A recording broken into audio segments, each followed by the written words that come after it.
अल्हम्दुलिल्लाह नहमदुहु व नस्तईनुहु व नस्तगफिरुहु व नऊज़ु बिल्लाहि मिन शुरूरि अंफुसिना व सय्यिआति अमालिना मन यहदिहिल्लाहु फला मुदिल्ल लहु व मन युद्लिल फला हादिय लहु व अशहदु अन ला इलाहा इल्लल्लाहु वहदहु ला शरीका लहु व अशहदु अन्न मुहम्मदन अब्दुहु व रसूलुहु अम्मा बाद फ़इन्न अस्दक़ल हदीस किताबुल्लाह व अहसनल हदी हदी मुहम्मदिन व शर्रल उमूरि मुहदसातुहा व कुल्लु मुहदसतिन बिदा व कुल्लु बिदातिन दलाला व कुल्लु दलालतिन फिन्नार फ़अऊज़ु बिल्लाहि मिनश शैतानिर रजीम या अय्युहन्नासु इत्तक़ू रब्बकुमुल्लज़ी खलक़कुम मिन नफ्सिन वाहिदा व खलक़ मिनहा ज़ौजहा व बस्स मिनहुमा रिजालन कसीरन व निसाअ वत्तक़ुल्लाह लज़ी तसालून बिही वल अर्हाम इन्नल्लाह काना अलैकुम रक़ीबा या अय्युहल्लज़ीना आमनू इत्तक़ुल्लाह हक़्क़ तुक़ातिही व ला तमूतुन्ना इल्ला व अंतुम मुस्लिमून या अय्युहल्लज़ीना आमनू इत्तक़ुल्लाह व क़ूलू क़ौलन सदीदा युस्लिह लकुम अमालकुम व यग़फिर लकुम ज़ुनूबकुम व मन युतिइल्लाह व रसूलहु फ़क़द फ़ाज़ फ़ौज़न अज़ीमा. அன்பிற்குரிய இஸ்லாமிய சகோதரர்களே, பெரியவர்களே, அல்லாஹ்வுடைய பேரருளால் அவன் நம் மீது விதியாக்கியிருக்கிற ஒரு முக்கியமான கடமையை நிறைவேற்றுவதற்காக புனிதமிக்க ஜும்மா தினத்திலே நாம் எல்லாம் பங்கெடுத்துள்ளோம். இன்றைய உரையிலே அறிவுரை அவசியம் என்ற தலைப்பில் சில செய்திகளை நாம் அறிந்து கொள்ள இருக்கிறோம்.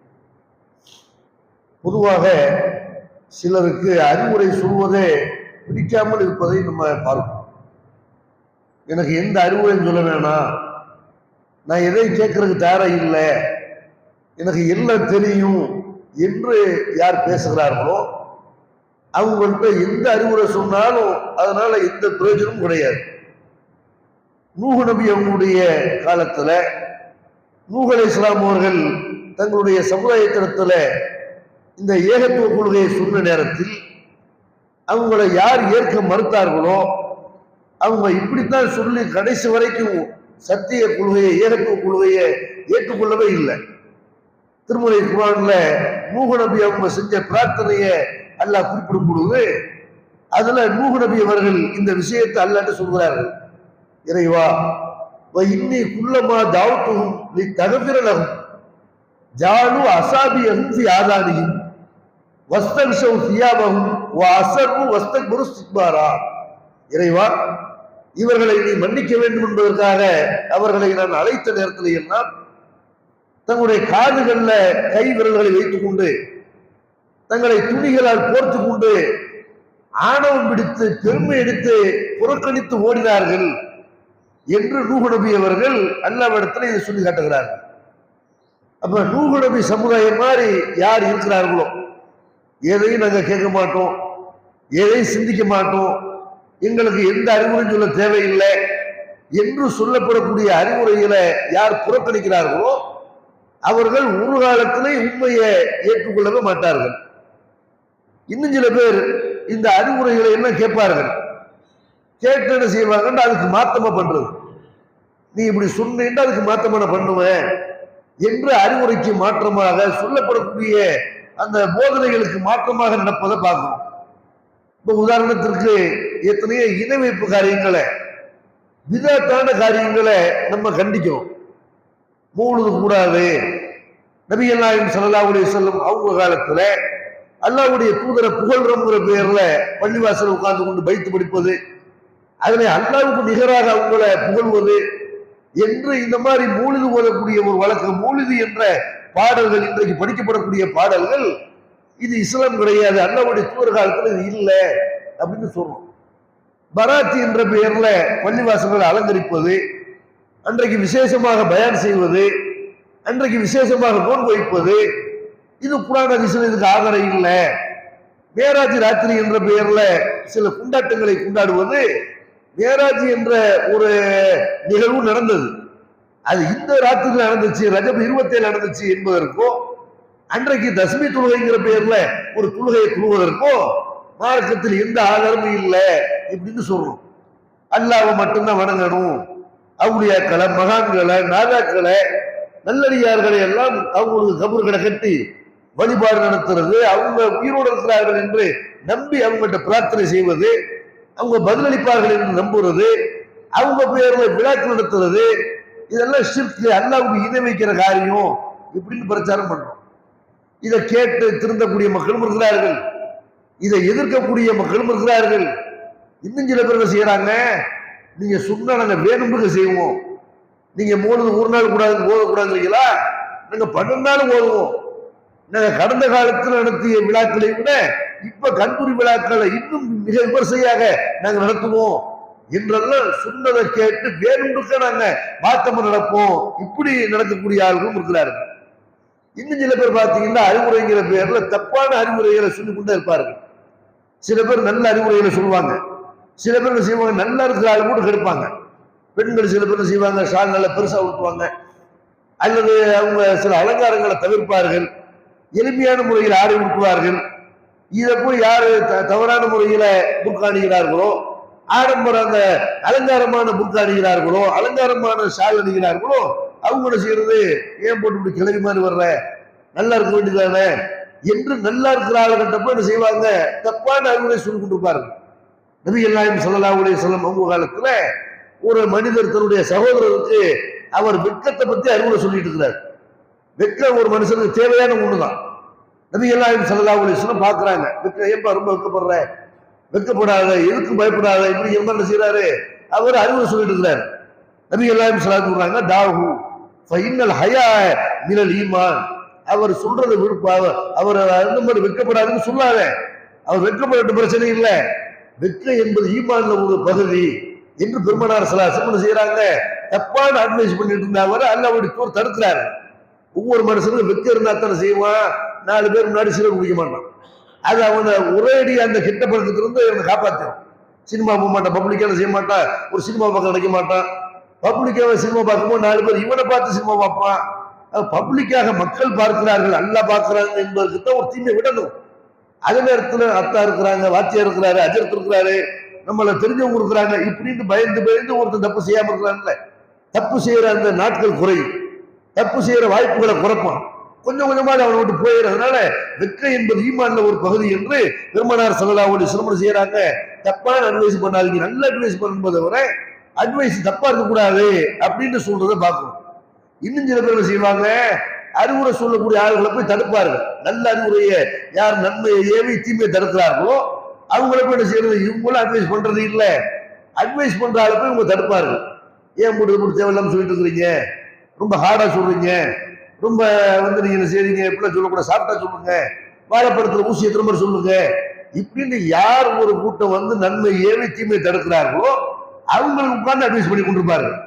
யாருக்கு அட்வைஸ் பண்ணணும், யார் ஒரு தீமையை செய்கிறார்களோ, ஒரு இணை வைப்பை செய்கிறார்களோ, ஒரு விதத்தான காரியங்கள் செய்கிறார்களோ அவங்கள்ட்ட போய் அட்வைஸ் பண்ணுவதற்கு பதிலாக இந்த தீமைகளை எல்லாம் தடுக்கிறார்கள் போய் செய்வாங்க. வரச்சிடக்கூடாது, நீ மட்டும் பேசுற, ஏன் மாப்பிள்ளை மாலை போடக்கூடாதுன்னு பேசுற, ஏன் ஆடம்பர திருமணம் கூடாதுன்னு பேசுற, வேலையை பார்த்துருப்போ, அதெல்லாம் என்ன செய்வாங்க, அவங்களுக்கு தெரியும் என்றெல்லாம் அட்வைஸ் பண்ணக்கூடிய ஆளுகளுக்கு அட்வைஸ் பண்ணக்கூடியது எல்லாம் என்ன செய்யறோம் நம்ம பார்க்கணும்.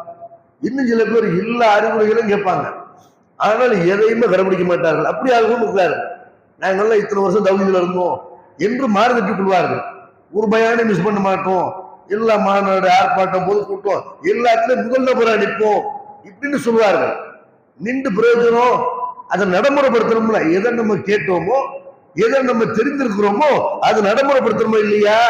அப்ப இந்த அறிவுரை சொல்கிற விஷயத்தை பொறுத்த வரைக்கும் இஸ்லாமிய மார்க்கம் நமக்கு நிறைய போதனைகளை, நிறைய வழிகாட்டுதல்கள் நமக்கு விளங்குகிறது. திருமறை குர்ஆன்ல அல்லாஹ் சொல்லி காட்டுகிறான், ஃபதக்கிர் ஃபஇன்ன ذிக்ரா தன்ஃபவுல் முஃமினீன். நபியே, நீ அறிவுரை சொல்லு, அறிவுரை சொல்வது மூமின்களுக்கு பயனளிக்கும். அறிவுரை சொல்லாம இருக்க கூடாது, அவன் பாட்டு என்ன வேணாலும் பண்ணிட்டு போட்டு, நமக்கு தேவையில்லை, நமக்கு பிரச்சனை வரக்கூடாது, நம்ம மரியாதை நம்ம கெடுத்துக் கொள்ளக்கூடாது என்றெல்லாம் ஒவ்வொருத்தரும் ஒதுங்க ஆரம்பித்தோமையானால் தீமைகள் நாளுக்கு நாள் பரவ ஆரம்பிக்கும். ஒருத்தரை பார்த்து ஒருத்தர் செய்வார்கள், எல்லாரும் செய்யும்போது நீ ஒருத்த மட்டும் என்ன பேசுறேன்னு அப்படி கேட்பார்கள். அதனால ஒவ்வொருத்தவரும் மக்களுக்கு அறிவுரை சொல்லக்கூடியவர்களாகத்தான் இருக்கணும். இஸ்லாமிய சமுதாயத்தினுடைய சிறப்பு என்ன, இஸ்லாமிய சமுதாய பிற சமுதாயத்திலிருந்து எதுல வித்தியாசப்படுறாங்கன்னு கேட்டா, மற்ற சமுதாய மக்கள்ல எந்த தீமையும் தடுக்க மாட்டார்கள். எல்லாம் வேடிக்கை பார்த்துட்டு போவாங்க. என்ன அவங்களும் தவறு செய்யக்கூடியவங்களா இருப்பாங்க. மதுபானத்தை பத்தி பேச மாட்டார்கள், வட்டியை பத்தி அடுத்த ஆளுக்கு அட்வைஸ் பண்ண மாட்டாங்க, விபச்சாரத்தை பத்தி யாருக்கும் அட்வைஸ் பண்ண மாட்டாங்க, அப்ப லஞ்சம் வாங்குற பத்தி யாரும் அட்வைஸ் பண்ண மாட்டாங்க. காரணம் என்னன்னு கேட்டா, அவர்கள் எல்லாருமே அந்த தீமையில ஏதோ ஒரு வகையில அவங்களும் அந்த தீமையை செய்து கொண்டிருப்பார்கள். இஸ்லாமிய சமுதாயம் மட்டும்தான் மற்றவர்கள் தீமை செய்யக்கூடிய நேரத்தில் அதை தடுக்கக்கூடிய அளவுக்கு ஒரு கண்ணியம் வாய்ந்த சமுதாயமாக, தீமைகள் இருந்து விலகி நடக்கிற சமுதாயமாக இருக்கிறார்கள். அப்ப இந்த சமுதாயத்தை பணியை விடலாமா? இந்த அழைப்பு பணியை கைவிடலாமா? திருமறை குர்ஆன்ல அல்ல பல இடங்கள் என்ன செய்யலாம், அறிவுரை என்பது அவசியமான ஒன்று. கண்டிப்பா அறிவுரை சொல்லப்படுது என்பதை நமக்கு வலியுறுத்துகிறான். இன்னும் சொல்ல போனா எந்த அளவுக்கு மார்க்க அறிவுரையை அவசியமாக்கி இருக்குது. ஒவ்வொரு ஜும்மாவுலையும் அறிவுரை சொல்லியாக வேண்டும் என்று, இந்த அறிவுரை கேட்பதற்கு மக்கள் வந்தாகணும் என்று இஸ்லாம் இதை ஃபர்லாக்கி இருக்கு. ஜும்மாவுக்கு 4 ரக்காத்துக்கு பதிலாக நமக்கு லுஹர் 4 ரக்காத் அன்றாட துணுகிறோம்ல, இந்த நாளை எதுக்கு அல்ல 2 ஆக்குறான்? 2 ரக்காத் துணுதா போதும் ஏன் மார்க்கத்தில் சுருக்கப்பட்டிருக்கு? இந்த 2 ரக்காத் துணுதா போதும். அதுக்கு முன்னாடி கொஞ்சம் நேரத்தை ஒதுக்கீடு செய்யுங்க. பயான்ல குத்துபாவுல என்ன சொல்றாங்கன்னு கவனிப்பதற்காக வேண்டி முன்கூட்டியே வரணும். இமாம் மிம்பர்ல ஏறுறதுக்கு முன்னாடி யார் முதல்ல வருகிறாரோ மாணவர்கள் வாசல்ல ஏடுகளை வைத்துக் கொண்டிருப்பார்கள். வரக்கூடிய ஆள்களை எல்லாம் கவனிப்பாங்க. யார் ஃபர்ஸ்ட் வர்றா, யார் செகண்ட் வர்றா, யார் நமக்கு ரொம்ப அசால்ட்டாக யார் வர்றா என்றெல்லாம் நன்மைகளை வரிசையில செய்வாங்க, பதிவு பண்ணி கொண்டே இருப்பார்கள். அதனால நீங்க இமாம் மிம்பர்ல ஏறுறதுக்கு முன்னாடி வந்துடணும். இமாம் மிம்பர்ல ஏறிவிட்டால் அதுக்கப்புறம் நன்மை எழுதக்கூடிய ஏடுகளை மாணவர்கள் மூடி விடுவார்கள். அவங்களும் பயான கேட்பார்கள். பயான் எவ்வளவு அவசியம். மாணவர்கள் கூட ஜும்மாவுடைய உரையை கேட்கிறார்கள் என்றால் இந்த ஜும்மாவில் நடத்தப்படக்கூடிய உரை எவ்வளவு முக்கியமானது. ஆனால் இந்த உரையை கூட மக்கள் செய்யறாங்க, ரொம்ப பொடுபோக்காக இந்த உரைகளை கேட்கிறத பார்க்கணும். ஜும்மாவில் உட்கார்ந்து கொண்டு தூங்குறது, ஒரு செவத்தை பார்த்து உட்கார்றது, ஒரு தூணை பார்த்து உட்கார்றது. ஜும்மாவுக்கு வரும்போது அல்லாஹ்வுடைய தூர் குளிச்சுட்டு வரணுங்கிறாங்க. குளிச்சுடுவாங்க, எண்ணெய் பூசிடுவாங்க, நறுமணம் பூசிடுவாங்க. இவ்வளவு சொல்றதுக்கு என்ன காரணம்? அப்படி ஃப்ரெஷ்ஷா வரணும். ஜும்மாவோட வரும்போது உட்காரும் போது நமக்கு தூக்கம் வரக்கூடாது, கவனம் செதறக்கூடாது. ரொம்ப ஃப்ரெஷ்ஷாக நல்ல ஆடை உடுத்து கொண்டு என்ன செய்யணும், ஜும்மாவுக்கு இமாமுக்கு பக்கத்துல இருந்து இமாமுடைய ஹுத்பாவை கேட்கணும். ஹுத்பா நேரத்துல விளையாடக்கூடாது. ஒரு ஆள் பேசுறாரு, அவரை பேசாதன்னு கூட நீ சொல்லக்கூடாது என்றெல்லாம் அல்லாஹ்வுடைய தூதர் சொல்றதுக்கு என்ன காரணம்? ஜும்மா உரை கேட்பது ரொம்ப முக்கியம், அவசியம். அதுதான் இந்த சமுதாயத்தை பண்படுத்தும். வாரம் நம்ம எல்லாரும் 100% ஒழுக்கமாக சரியாக நடப்பவர்கள் இல்லை. மனிதன்கிற அடிப்படையில ஒரு ஜும்மாவுக்கும் அடுத்த ஜும்மாவுக்கும் இடையில நிறைய தவறுகள் மட்டும் ஏற்படும். ஆனால் இந்த ஜும்மாவில் நடத்தப்படக்கூடிய உரையை கேட்போமே, ஆனால் இதை பத்தி மற்ற ஆள்கிட்ட பேசிட்டு இருக்கோம். இதுல உள்ள இந்த உரையை கேட்ட மட்டும் உள்ள தவறுகளை திருத்திக் கொள்வோம். அப்ப இது ஒரு ரீசார்ஜ் மாதிரி. வாரம் என்ன செய்யணும், கண்டிப்பாக ஜும்மாவை கேட்டாக வேண்டும், குத்பாவை கேட்காக வேண்டும் என்று அல்லாஹ்வுடைய தூதர் இதை வலியுறுத்துறதை பார்க்கிறோம். அந்த அறிவுரை எந்த அளவுக்கு முக்கியம், அதை கேட்கிற எந்த அளவுக்கு முக்கியம். அதே மாதிரி பெருநாள் தினத்துல நபி ஸல்லல்லாஹு அலைஹி வஸல்லம் பெருநாள் அன்றைக்கு கண்டிப்பா உரை நிகழ்த்தப்பட வேண்டும், அந்த உரையை எல்லாரும் கேட்க வேண்டும் என்று அல்லாஹ்வுடைய தூதர் செய்யறாங்க. இந்த சமுதாயத்துக்கு அப்படி ஒரு வழிமுறை ஏற்படுத்துகிறார்கள். பெருநாள் தினத்துல கூட கேளிக்கைங்கிற பெயர்ல, கிண்டல்ங்கிற பெயர்ல, குண்டாட்டம் என்ற பெயர்ல இந்த சமுதாயம் வலிது விடக்கூடாது. பெருநாள்ல கூட நல்லுணர்வு பெற வேண்டும். பெருநாள் கூட அடுத்தவர்களை மதிக்கக்கூடிய அளவுக்கு, அடுத்தவர்களுக்காக உதவக்கூடிய அளவுக்கு இந்த சமுதாயம் மாற வேண்டும் என்று பெருநாள்ல கூட ஒழுக்கத்தை, அந்த வணக்க வழிபாடுகளை இஸ்லாமிய மார்க்கம் சொல்லி தருது. பெருநாள் அன்னைக்கு என்ன செய்யணும், மாதவிலக்கு ஏற்பட்டுச்சுன்னா சொல்லி வீட்டுல உட்கார முடியாது. நீங்க வாங்க, குத்துபாவை கேளுங்க, பயான கேளுங்க, துழுகாதீங்க. மாதவிலக்கு ஏற்பட்ட பெண்களாக இருந்தாலும் என்ன செய்யணும், பயான கேட்பதற்கு வர வேண்டும் என்று அல்லாஹ்வுடைய தூதர் செய்யறாங்க. இந்த அறிவுரை என்பது அவசியம் என்பதை வலியுறுத்துகிறார்கள். இந்த சமுதாயத்தை அறிவுரை தான் மாற்றிக்கொண்டே இருக்கும். மதுபானத்திலிருந்து, விபச்சாரத்திலிருந்து, வட்டியிலிருந்து, வரதட்சணை போன்ற கொடுமைகள்ல இருந்து, அதே மாதிரி வணக்க வழிபாடுகள்ல பொடுபோக்காக இருப்பதில் இருந்து, இறையச்சத்தை தூண்டுவதில் இருந்து, எல்லாத்தையுமே இந்த உரை என்ன செய்யும், உங்களை பக்குவப்படுத்தும் என்பதற்காக வேண்டி இஸ்லாம் என்ன செய்ய, பெருநாள் அன்றைக்கு குத்பாவை கேட்கவார் என்று சொல்லுது. அதனால நம்ம சமுதாயம் என்ன செய்யறாங்க, குறிப்பா ஹஜ் பெருநாள் என்று சொன்னால் ஆட இருக்கிற முக்கியமான வணக்கம்ல, அதனால என்ன பண்றாங்க, இந்த வணக்கத்தை விட்டு விட்டு பெருநாள் தான் ஹஜ் பெருநாள் நினைச்சுட்டாங்க. ஆட இருக்கிற மட்டும்தான் வணக்கம் நினைச்சுட்டாங்க. ஹஜ் பெருநாள்ல ஒவ்வொரு பெருநாள்லையும் பல வணக்கங்கள் நமக்கு சொல்லி தரப்பட்டிருக்கு. அந்த வணக்கத்துல எதையும் மிஸ் பண்ணக்கூடாது. அதுல துழுக 2 ரக்காத் துழுகிறது வணக்கம் தான். அதுக்கு முன்னாடி திடல்ல உட்கார்ந்து தக்பீர் சொல்லி கொண்டிருப்பது அதுவும் அந்த பெருநாளுடைய வணக்கம் தான். பெருநாள் தொழுகைக்கு போய் நடைபெறக்கூடிய பயான்ல கலந்து கொள்ளணும், அந்த குத்பாவை கேட்பது அது ஒரு வணக்கம் தான். அதற்கு பிறகு பெருநாளுடைய பரக்கத்தை அல்லாஹ்விடத்துல துஆவாக கேட்க வேண்டும். அது ஒரு வணக்கம் தான். அதுக்கு பிறகு ஒருத்தர் சந்தித்து வாழ்த்து சொல்லிக் கொள்வது, மகிழ்ச்சியை பரிமாறிக் கொள்வது, இதுக்கப்புறம் தான் வெளியே போய் செய்யணும் மற்ற உணவு பதார்த்தங்கள் பரிமாற்றங்கள் என்று அதுக்கப்புறம் செய்யணும். இப்ப இவ்வளவே மார்க்க நம்ம சொல்லி தந்திருக்கும் போது நம்ம என்ன செய்யறோம்? தொழுகையில இடையில ஓடுற மாதிரி 2 ரக்காத் தொழுகை முடிஞ்ச உடனே ஓடுறாங்க. பெருநாள் பயான கூட கேட்காமல் எந்த பயான கேட்பதற்காக பெண்களும் வந்தாக வேண்டும் என்று அல்லாஹ்வுடைய தூதர் சொன்னார்களோ, இந்த பெருநாள் உரைகள் வீணடிக்கப்படுறது இல்லையா? பெருநாள் உரைகளை மக்கள் புறக்கணிக்கிறார்கள் இல்லையா? இஸ்லாமிய மார்க்கம் செய்யுது, உரையை பெருநாள் உரையை கண்டிப்பா கேட்கணும் அப்படின்னு சொல்லுது. அதே மாதிரி நபிகள் நாயகம் ஸல்லல்லாஹு அலைஹி வஸல்லம் அவர்கள்ட்ட சில நபி தோழர்கள் அவங்கள கேட்கிறாங்க, எந்த சமுதாயத்தை மாத்திக்கிறோம், நம்ம தப்பு இருக்குது, நம்மளை மாத்திக்கிறோம். ஒவ்வொருத்தருக்கும் தெரியும் நம்ம இந்த விஷயத்துல வீக்கா இருக்கிறோம், அதிகமா ஒவ்வொரு செய்யற செல்வம் பார்க்கிறோம், அதிகமா சீமை பார்க்கிறோம், அதிகமா கோவப்படுறோம், ஒவ்வொருத்தர்கிட்ட ஒரு மைனஸ் இருக்கும். இதை சொல்லி எனக்கு அட்வைஸ் பண்ணுங்க, இந்த என்ன செய்யுது நிறைய தவறுகள் இருக்கிறது என்று யார்கிட்ட போய் அட்வைஸ் கேட்டுக்கிறோமா? அட்வைஸ் அடுத்தால் சொன்னா கூட பிடிக்க மாட்டேங்குது. அல்லாஹ்வுடைய தூதர் காலத்துல வாழ்ந்த முஸ்லிம்கள் பெருமானார் ஸல்லல்லாஹு அலைஹி வஸல்லம் அவங்ககிட்ட அறிவுரை கேட்கிறாரு. ஒரு நபி தோழர் கேட்கிறாங்க, அல்லாஹ்வுடைய தூதரே எனக்கு ஒரு விஷயத்தை சொல்லித்தாங்க, இதை உங்கள்கிட்ட தவிர வேற யாருக்கும் நான் கேட்கக்கூடாது, அந்த மாதிரி ஒரு அட்வைஸை சொல்லுங்க அப்படின்னு உடனே பெருமானார் ஸல்லல்லாஹு அலைஹி சொல்லி காட்டுறாங்க, குல் ஆமன்து பில்லாஹ் சும்ம இஸ்தகிம், நான் அல்லாஹ்வை ஈமான் ஒண்ணுன்னு சொல்லு, அதுல உறுதியா நில்லு என்று பெருமானார் ஸல்லல்லாஹு அலைஹி வஸல்லம் செய்யறாங்க.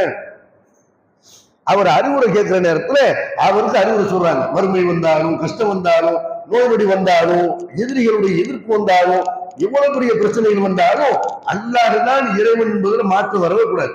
ஒரே வார்த்தையில சொல்லிடுறாங்க, அல்லாஹ்வை நம்பணும்னு சொல்றியா, அதுல உறுதியா நில்லு என்று நபிகள் நாயகம் ஸல்லல்லாஹு அலைஹி வஸல்லம் அவருக்கு அறிவுரை சொல்றதை நம்ம ஹதீஸ்கள்ல பார்க்கிறோம். அதே மாதிரி ஒரு நபி தோழர் கேட்கிறாங்க, அல்லாஹ்வுடைய தூதரே எனக்கு ஒரு அறிவுரை சொல்லுங்க. அல்லாஹ்வுடைய தூதர் செய்யறாங்க, ஒவ்வொருத்தரையும் அவங்க வாட்ச் பண்ணுவாங்க, ஒவ்வொருத்தோட்டம் உள்ள மைனஸ் பிளஸ் எல்லாம் அல்லாஹ்வுடைய தூதர் கவனித்துக் கொண்டுதான் இருப்பார்கள். அப்ப அவருக்கு அறிவுரை சொல்றாங்க, லா தகலம், நீ கோவப்படாத. வேற என்ன சொல்லிட்டாங்க, நீ கோவப்படாத. லா தகலம்ங்கிறாங்க, வேற என்ன சொல்லுங்க, லா தகலம், கோவப்படாத. முதல்ல உங்ககிட்ட உள்ள கோபத்தை மாத்து, எல்லாம் சரியா போயிடும் என்று நபிகள் நாயகம் ஸல்லல்லாஹு அலைஹி வஸல்லம் கோபம் சம்பந்தமாக அவருக்கு என்ன செய்யறாங்க, அறிவுரை சொன்னார்கள் என்ற செய்தியை பார்க்கணும். அப்ப நபிகள் நாயகம் ஸல்லல்லாஹு அலைஹி வஸல்லம் அவங்கள்ட்ட நபி தோழர்கள் என்ன செய்யறாங்க, தங்கள்கிட்ட உள்ள மைனஸை சொல்லி அல்லது மைனஸை சொல்லாம இந்த ஏதாவது தவறு இருந்தால் அட்வைஸை சொல்லுங்க என்று கேட்டாங்களே இல்லையா? இப்படி அறிவுரை கேட்கக்கூடியவர்களாக மற்றவர்கள்ட்ட அறிவுரை நம்மளாக வாங்கக்கூடிய ஒரு சமுதாயமாக நம்ம உருவாகணும். அப்பதான் நம்ம பண்புறோம், அப்பதான் மற்ற உள்ள தீமைகள் மட்டும் விலகும். எனக்கு எதுவும் சொல்ல தேவையில்லை, நான் எல்லாம் கரெக்டா அடக்கிறேன் என்று யாரெல்லாம் இருக்கிறார்களோ அவர்கள் ஒரு காலத்துல செய்ய மாட்டாங்க, தங்களை திருத்திக் கொள்ள மாட்டார்கள். அதே மாதிரி நபிகள் நாயகம் ஸல்லல்லாஹு அலைஹி வஸல்லம் காலத்துல பெண்கள்லாம் கூட வந்தாங்களா இல்லையா? பெண்கள்லாம் செய்யறாங்க, அல்லாஹ்வுடைய தூதரே உங்களை சுத்தி எப்பவுமே ஆண்கள் இருக்கிறாங்க, நீங்க அவங்களுக்கு தான் நிறைய அட்வைஸ் பண்றீங்க, எங்களுக்கு ஒரு நாளை ஒதுக்கிட்டாங்க என்று பெண்கள் கேட்கிறாங்க. அவங்களுக்கு ஒரு நாளை வியாழக்கிழமை அல்லாஹ்வுடைய தூதர் ஒதுக்கி கொடுத்து அவங்களுக்கு உரை நிகழ்த்தினார்கள் என்ற செய்தி எல்லாம் என்ன செய்யறோம், புகாரி போன்ற ஹதீஸ் கிரந்தங்கள்ல நம்ம பார்க்கணும். இன்னைக்கு என்ன நிலைமை, பெண்களை எல்லாம் வெத்தலை பாக்கு வச்சு அழைக்கிற ஒரு நிலைமையாத்தான் இருக்குது. ஒரு பயானுக்கு கூப்பிடுறதா இருந்தா உங்களுக்கு டீ தர்றோம், சமோசா தர்றோம், பண்டு தர்றோம், அது தர்றோம், இது தர்றோம், எதையா ஒண்ணு கொடுக்குற தப்பு இல்லை, அது சாப்பிடுறதும் தப்பு இல்லை. இவ்வளவு கொடுத்தும் வர்றதுக்கு தயங்கக்கூடிய பெண்களை எல்லாம் பார்க்கணும். பெண்கள் பயான் என்றால் நமக்குன்னு உள்ள ஒரு வாய்ப்பு, இது ஒரு சந்தேகங்களை கேட்டுக்கிறோம், ஒரு நல்ல அறிவுரை கேட்டு வருவோம், நம்மகிட்ட நிறைய மைனஸ்கள் இருக்கிறது மாற்றிக்கொள்ளணும் என்ற ஒரு மனப்பான்மை பெண்கிட்ட இருக்குதா ஆண்கிட்ட இருந்தான்னு கேட்டா இதெல்லாம் ரொம்ப குறைவாக இந்த சமுதாயத்துல அறிவுரை கேட்ப இருக்கிறது. இன்னும் சொல்ல போனா எந்த அளவுக்கு ஆயிடுச்சுன்னு கேட்டா இன்னைக்கு ஷார்ட் வீடியோக்கள் இருக்குல்ல, அந்த மாதிரி பயான்களை கூட மக்கள் எப்படி விரும்ப ஆரம்பிச்சிட்டாங்கன்னு கேட்டா சும்மா ஒரு லைன் சொல்லுங்க, ஒரே வார்த்தையில என்ன செய்யணும், எங்களுக்கு அட்வைஸ் பண்ணணும் அப்படிங்கிற மாதிரி அப்படி ஒரு நீண்ட நேரம் சினிமா பார்க்கக்கூடியவர்களா இருக்கிறார்கள். 3 மணி நேரம் சினிமாவோட போய் நேரம் ஒதுக்குவார்கள், சும்மா போய் ஜவுளி கடையில நகை கடையில போய் பல மணி நேரங்கள் ஒதுக்கக்கூடியவர்கள் பயான கூட இப்படி விரும்ப ஆரம்பிச்சுட்டாங்க. 5 நிமிஷம் பயானா கேட்கறதுக்கு ரெடி, அதுக்கு மேல கேட்க மாட்டோம், தள்ளி விட்டுருவோம், ஷேர் மட்டும் தான் பண்ணுவோம், ஃபார்வர்ட் மட்டும் தான் பண்ணுவோம் என்று அறிவுரைகளை அதாவது படிக்கிற பழக்கம் இந்த சமுதாயத்தில் போயிடுச்சு, கேட்கிற பழக்கம் போயிடுச்சு. இஸ்லாத்தை நம்ம எப்படி தெரிஞ்சுக்கிற முடியும்? இதே மாதிரி நம்ம இருந்தோம்னா அறிவுரையை படிக்கிறது இல்லை, கேட்கறது இல்லை அப்படின்னா நம்ம நிலைமை என்னாக, நம்முடைய முன்னோர்கள் கடந்த காலத்துல குலமாக்கள் என்ன சொன்னாலும் மார்க்கம் இருந்தாங்கல்ல, அப்படி போயிடும். கேள்வி கேட்போம், சரிங்கிற அஜர்த்து ஓகே, தௌஹீத் ஆலிம் போய் கேட்போம், இது ஹராம்ங்கிறத விட்டுருவோம், அதுக்கப்புறம் அதிகமான செய்ய வேணாம், பயானம் கேட்க வேணாம், எதையும் தேடி படிக்க வேணாம் என்று இருந்தோமையானால் நம்ம நிலைமை என்னாக, ஆலிம் சாக்கள் என்ன சொன்னா அது மார்க்கும், திரும்ப அந்த பழைய மாதிரி என்ன செஞ்சிருவோம், போயிடுவோம். இஸ்லாமிய மார்க்கம் சேர்ந்து கேட்டா அறிவுரைக்கு முக்கியத்துவம் தருகிறது. இந்த அறிவுரை கேட்ட மட்டும் போதுமா, அது நம்முடைய வாழ்க்கையில கடைபிடிக்கும். அந்த அறிவுரை நம்ம இடத்துல மாற்றங்களை உண்டாக்கும். திருமறை குர்ஆன்ல அதையும் அல்லாஹ் சொல்லி காட்டுகிறான். இதா திக்ரல்லாஹு வஜிலத் குலூபுஹும், அல்லாஹ்வை பற்றி அவர்களுக்கு நினைவு கூறப்பட்டால் மூமின்கள் எப்படிப்பட்டவர்கள் என்றால் அல்லாஹ் சொல்லுகிறான், அல்லாஹ் கட்டளையிடுகிறான், அல்லாஹ் தடுத்திருக்கிறான் என்று அவர்களுக்கு சொல்லப்பட்டால் அவர்களுடைய உள்ளங்கள் நடுநடுங்கும். வைதா துடியத்த அலைஹிம் ஆயாத்துஹு ஜாதத்துஹும் ஈமானா, அல்லாஹ்வுடைய வசனங்களை கொண்டு அவர்களுக்கு அறிவுறுத்தப்பட்டால், அல்லாஹ்வுடைய வசனங்கள் அவர்களுக்கு ஓதி காட்டப்பட்டால் அவர்கள் அவங்களுடைய ஈமான் அதிகரிக்கும் என்று திருமறை குர்ஆன்ல அல்லாஹ் செய்யறான். அறிவுரை சொல்லப்படக்கூடிய நேரத்துல ஈமான் அதிகரிக்கணும், அறிவுரை சொல்லப்படக்கூடிய நேரத்துல உள்ளங்கள் நடுங்கணும் என்று அல்லாஹ் சொல்லி காட்டுறான். எந்த அளவுக்கு அல்லாஹ் சொல்றான், இதா துத்லா அலைஹிம் ஆயாத்து ரஹ்மானி கர்ரு சுஜ்ஜதா, ரஹ்மானுடைய வசனங்கள் அவர்களுக்கு ஓதி காட்டப்படுமையானால் சஜிதாவில் விழுந்துருவாங்க. யாருடைய கருத்து? அத்தாவுடைய கருத்தா? அத்தாவுடைய கருத்தை எப்படி மதிப்போம்? நம்ம தலைவருடைய கருத்தை எப்படி மதிப்போம்? நம்முடைய ஒரு அதிகாரியுடைய கருத்தை எப்படி மதிப்போம்? இது அல்லாஹ்வுடைய ஆர்டர், இது அல்லாஹ்வுடைய கட்டளை என்று செய்வாங்க. சஜிதாவில் விழுந்து விடுவார்கள். அவங்க அல்லாஹ்வுடைய வசனங்களை கொண்டு அவர்கள் பயப்படுவார்கள், ஈமான் அதிகரிக்கும் என்றெல்லாம் திருமறை குர்ஆன்ல அல்லாஹ் செய்யலாம் சொல்லி காட்டுகிறான். அப்ப இந்த அறிவுரை என்பது நம்ம இடத்துல மாற்றங்களை உண்டாக்கும். நபிகள் நாயகம் ஸல்லல்லாஹு அலைஹி வஸல்லம் காலத்துல அறிவுரைகளை மக்கள் இப்படி கேட்டுக்கிறாங்க. தங்களுடைய தலையில பறவை உட்கார்ந்தால் எப்படி ஆடாமல் அசையாமல் உட்கார்ந்திருப்பார்களோ அப்படி கேட்டுக்கிறாங்க. அனஸ் ரலியல்லாஹு அன்ஹு சொல்றாங்க, அனஸ் இப்னு பாஸ் நினைக்கிறேன், அவங்க சொல்றாங்க அல்லாஹ்வுடைய தூதர் காலத்துல எல்லாம் ஒரு காலம் இருந்தது. நபி ஸல்லல்லாஹு அலைஹி வஸல்லம் வஃபாத்துக்கு பிறகு ஒருத்தர் ஒரு ஹதீஸை சொல்றாரு, எங்களுடைய காதுகள் அதை பார்த்தபடி என்ன செய்ய, காதுகள் அந்த பக்கம் திரும்பும், எங்களுடைய பார்வையில் திரும்பும். ஹதீஸ் சொல்றாங்களே, நம்ம அதை கேட்போம், பதிவு செய்வோம் என்று நினைப்போம். இன்னைக்கு ஹதீஸ்ங்கிற பேர்ல என்ன செய்யறாங்க, இன்னத்தையும் ஹதீஸ்ங்கிற பேர்ல யார் யாரை உலக ஆரம்பித்து விட்டார்கள். பலவீனமான இட்டுக்கட்டப்பட்ட செய்திகள்லாம் மக்கள்கிட்ட பரவி கொண்டிருக்கிறது என்று சொல்றாங்கன்னா அந்த ஹதீஸ்களை எப்படி கவனிச்சிருக்கிறாங்க. நம்ம எல்லாம் தெரியுங்கிற எண்ணத்துல இருக்கிறோம், என்ன தெரிஞ்ச பயம் தான், எல்லாம் தெரிஞ்ச செய்திகள் தான் என்று கவனமற்று இருக்கிறோம். அப்ப இனி வரக்கூடிய காலங்கள்ல அறிவுரைகளை கேட்க ஆர்வப்படணும், அறிவுரை அடுத்தவர்களுக்கு சொல்லணும். அந்த அறிவுரை நம்ம இடத்துல மாற்றத்தை உண்டாக்கணும். அப்படி மாற்றத்தை உண்டாக்கி இருக்குதா? அப்படி மாற்றத்தை உண்டாக்கி இருந்தா நம்ம என்ன செய்யணும், ஃபஜர் தொழுகைக்கு வரணும்ல. ஒவ்வொரு வாரமும் பயான்ல கலந்துக்கிறோம், எத்தனையோ மீட்டிங்ல கலந்துருக்கிறோம். அப்ப இந்த நம்ம நடைபெற்ற நிகழ்ச்சியில் எல்லாம் ஃபஜர் தொழுகை பற்றி சொன்னது இல்லையா, தொழுகையோட முக்கியத்துவத்தை பேசுறது இல்லையா? ஏன் ஃபஜர் தொழுகைக்கு வரணும்னா அறிவுரை நம்மகிட்ட மாற்றத்தை உண்டாக்கல, நம்முடைய உள்ள நடுநடுங்களை அல்லாஹ்வுடைய வசனங்களை கேட்டு நம்முடைய ஈமானை ரசிச்சுட்டு போயிட்டோமே தவிர இது நல்லா இருக்குது நல்லா இல்லை என்று விமர்சித்து விட்டு போயிட்டோமே தவிர நம்மகிட்ட எந்த மாற்றத்தை அது ஏற்படுத்தவில்லை என்று சொன்னால், எந்த சமுதாயம் தன்னை தானே மாற்றிக்கொள்ளவில்லையோ அந்த சமுதாயத்தை அல்ல மாற்ற மாட்டோம். அப்ப நம்ம எத்தனை நம்ம பிள்ளைகளை என்ன செய்யறோம், உலக கல்வியில படிக்க வைக்கிறோம். ஒரு பிள்ளை டாக்டர், ஒரு பிள்ளை இன்ஜினியர், ஒரு பிள்ளை மார்க்கத்துக்கா இருக்கட்டும், ஒரு பிள்ளை ஆய்வு பண்ணட்டும், ஹதீஸ்களை ஆய்வு பண்ணட்டும், குர்ஆனை மனப்பாடம் பண்ணட்டும், சமுதாயத்துக்கு பிரச்சாரம் செய்யட்டும். அப்படி நம்முடைய பிள்ளைகளை தியாகம் செஞ்சிருக்கிறோமா? இப்ராஹிமுடைய பயான வருஷம் கேட்கணும். இப்ராஹிம் நபி தன்னுடைய மகனையே அறுத்து பலியிட துணிந்தார் எல்லாம் கேட்கிறோம்னா, மகனை அறுக்க வேணாம், ஒரு மகனை மார்க்கத்துக்காக கொடுங்க, ஒரு மகனை மார்க்கத்துக்காக செய்யுங்க, தியாகம் பண்ணுங்க. இந்த மாற்றங்கள் நம்மகிட்ட ஏற்படும். ஹலால் ஹராம்ல இருந்து வெளியே நடக்கிறோமா? திருமறை குர்ஆன நம்ம ஓடக்கூடியவர்களா இருக்கிறோமா? திருமறை குர்ஆன மனப்பாடம் செய்யக்கூடியவர்களா இருக்கிறோமா? பள்ளிவாசல்கள் இத்தனை பள்ளிவாசல் நல்ல காரியங்களுக்கு உதவி செய்யக்கூடியவர்களாக நம்ம மாறி இருக்கிறோமா? இப்படி இந்த அறிவுரைகள் நம்ம இடத்துல மாற்றங்களை ஏற்படுத்தணும். அறிவுரை மற்றவர்களுக்கு சொல்லணும், அதை நம்மளும் கடைபிடிக்க வேண்டும். அறிவுரைகளை முன் கேட்க வேண்டும் என்று கூறி நிறைவு செய்கிறேன். வாஹர் தவானா அல்ஹம்துலில்லாஹி ரப்பில் ஆலமீன். அஸ்ஸலாமு அலைக்கும்.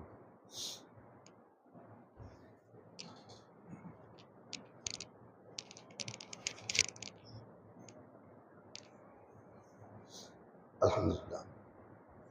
அன்பிற்குரிய இஸ்லாமிய சமூகங்களை புரியும் நபிகள் நாயகம் ஸல்லல்லாஹு அலைஹி வஸல்லம் அவர்கள் கடமையான நோன்பை நமக்கு சொல்லித் தந்த மாதிரி சில சுன்னத்தான நோன்புகளை சொல்லித் தந்திருக்கிறாங்க. ரமலான்ல வைக்கிற நோன்பு இப்படி கடமையான நோன்போ, நன்மை தரக்கூடிய நிறைய நன்மைகளை பெற்றுத்தரக்கூடிய பல நோன்புகளை கற்றுக் கொடுக்குறாங்க. அதுல ஒரு நோன்பு தான் முஹர்ரம் 10வது நாளும் 9வது நாளும் வைக்கக்கூடிய நோன்பு, ஆஷூரா என்று நம்ம ஹதீஸ்கள் என்ன செய்யறோம், ஆஷூரா என்றெல்லாம் பார்க்கிறோம். நபிகள் நாயகம் ஸல்லல்லாஹு அலைஹி வஸல்லம் அவங்க காலத்துல மக்காவில் அவங்க இருக்கும் பொழுது மக்காவில் இருந்த மக்கள்லாம் நினைஞ்சாங்கன்னா இந்த முஹர்ரம் 10வது நாள் நோன்பு வைத்தார்கள். அன்னைக்கு தான் காபத்துல்லாவுக்கு திரை போடுவாங்க. அதனால அதை கொண்டாடுற விதமாக என்ன செய்வாங்க, 9வது நாள் 10வது நாள் நோன்பு வச்சுட்டு இருந்தாங்க. இந்த நோன்பு ஆரம்பத்துல கடமையான நோன்பாவே இருந்துச்சு, முஸ்லிம்களும் நோன்பு வச்சிருந்தாங்க. அதுக்கு பிறகு நபி ஸல்லல்லாஹு அலைஹி வஸல்லம் அவர்கள் வந்து மதீனாவுக்கு வந்த பிறகு ரமலான் மாதம் நோன்பு கடமையாயிருச்சு. இதை விரும்ப நாள் வச்சுக்கிறங்க, இல்லாட்டி விட்டுருங்க, இப்படின்னு அல்லாஹ்வுடைய தூதரை சுன்னத்தான் நோன்பாக விரும்பின வைக்கக்கூடிய நோன்பை விட்டு விட்டாரு. ஆனால் மதீனாவில் வாழ்ந்த யூதர்கள் என்ன செய்யறாங்கன்னா இதே 10வது நாள்ல நோன்பு வைக்கிறாங்க. நபிகள் நாயகம் ஸல்லல்லாஹு அலைஹி வஸல்லம் இதுக்கு காரணத்தை கேட்கும் பொழுது, இந்த நாள்ல தான் மூசா நபி காப்பாற்றப்பட்டார்கள், ஃபிரௌன் அழிக்கப்பட்டான், எங்க சமுதாயத்துக்கு விடுதலை கிடைத்த ஒரு நாள், மூசா நபி வெற்றி பெற்ற ஒரு நாள் என்று யூதர்கள் சொன்ன உடனே நபிகள் நாயகம் ஸல்லல்லாஹு அலைஹி வஸல்லம் என்ன பண்றாங்கன்னா, இந்த காரியத்துக்கு நம்மளும் நன்றி செலுத்த நல்ல ஒரு இறை தூதர் காப்பாற்றப்பட்டிருக்கிறாரு, ஒரு குடும்பம் அழிக்கப்பட்டிருக்கிறா, இது கொண்டாடப்பட வேண்டிய நாள், இது அல்லாஹ்வுக்கு நன்றி செலுத்தப்பட வேண்டிய நாள். இவர்கள் பேரளவுக்கு மூசா நபியை மதிக்கிறத சொல்றாங்க, நம்ம தான் மூசா நபியை உண்மையில மதிக்கிறோம், அதனால நம்ம இந்த நோன்பு வைப்போம் என்று பெருமானார் ஸல்லல்லாஹு அலைஹி வஸல்லம் இந்த முஹர்ரம் 10வது நாள் நோன்பு வைக்க சொல்லி என்ன செய்யறாங்க, நபி தோழர்களுக்கு அறிவுறுத்துகிறார்கள். இந்த நோன்பை வைத்தால் கடந்த ஒரு வருட காலத்துடைய பாவங்கள் மன்னிக்கப்படும் என்றும் அல்லாஹ்வுடைய தூதர் நமக்கு அறிவுரை வழங்கியிருக்கிறார்கள். அதே மாதிரி அல்லாஹ்வுடைய தூதருடைய கடைசி காலத்துல மூத்தாவதுக்கு முன்னாடி நபி தூதர்கள் என்ன செய்யறாங்கன்னா, அல்லாஹ்வுடைய தூதரை நம்ம யூதர்களுக்கு மாத்தம் நடக்கணுமே, பிற 10ல மட்டும் நம்ம நோன்பு வச்சு அவங்கள மாதிரி ஆயிருமே என்று கேட்ட ஒண்ணு அல்லாஹ்வுடைய தூதர் சொல்றாங்க, அடுத்த வருடம் நான் உயிரோடு இருந்தா துல்ஹஜ் பெற முஹர்ரம் பெற 9ல 10ல 2 நாள் நோன்பு வைப்பேன் என்று அல்லாஹ்வுடைய தூதர் சொல்றாங்க. அப்ப யூதர்களுக்கு மாற்றம் செய்யக்கூடிய வகையிலையும், மூசா நபிக்கு அல்லாஹ் வெற்றியை கொடுத்ததற்காக நன்றி செலுத்தக்கூடிய வகையிலையும், நாளைய தினமும் நாளைய மறுநாளும் 2 நாட்கள் முஹர்ரம் பெற 9, 10 ஆகிய நாட்கள்ல நம்ம நோன்பு வைப்பது நபி வழி. இந்த சுன்னத்தான் நோன்பை கடைபிடித்து நம்முடைய கடந்த கால பாவங்கள் மன்னிக்கப்படுவதற்கு நம்ம வந்தன செய்யணும், அல்லாஹ்ட்ட துஆ செய்யணும், இந்த நோன்பை கடைபிடிக்க வேண்டும் என்று கூறி நிறைவு செய்கிறேன். வாஹிர் தவானா அல்ஹம்துலில்லாஹி ரப்பில் ஆலமீன். அஸ்ஸலாமு அலைக்கும்.